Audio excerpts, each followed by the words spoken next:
Hello everyone! Welcome back to atong YouTube channel and welcome sa atong mga new listeners. Excited na ba mo sa atong mga bagong episode o bagong drama? Yes, na ating mga bagong drama Bisaya. Mag-subscribe na mo sa atong YouTube channel sa Radio Drama Bisaya and hit the notification bell aron ma-notify mo sa atong mga bagong uploads. And sa mga nag-atang sa atong mga new episode, mao niya ang sumpay sa atong drama. Unsa?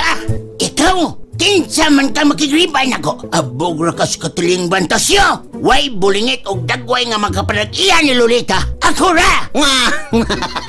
Oh, abog ra bitaw ko. Pero abog nga makapuling og bugtong bulingit nga makaanggon sa gugma ni Lolita. Hoy! Kamo pang duha ba? Nga ba mag-away man mo tungod nako? Tugani mi Lolita. Kinsa man gyud among duha ang imong sugton? Ako. Di ba ako? Ako lagi. Para. Ngano maglalis mo mong duha? Nga para ako raman na si Lolita. Ayaw na mo pag-usik og panahon. Kay ako og si Lolita. Uyab na! Stop! Ayaw pa makakrenato. Kay wa ko'y piliun ninyo. Doon na ko'y hinigugma. Unsa?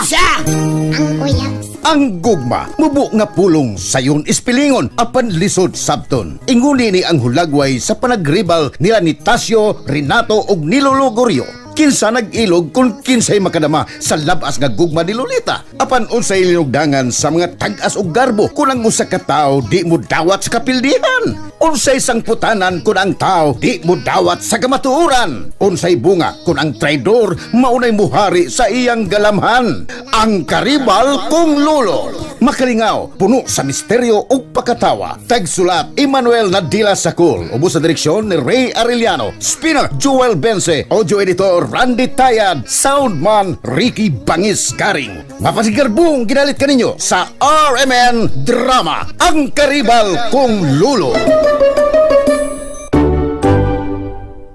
And there you have it, everyone. Thank you for listening for today's episode. Stay tuned for our next episode. Bye-bye.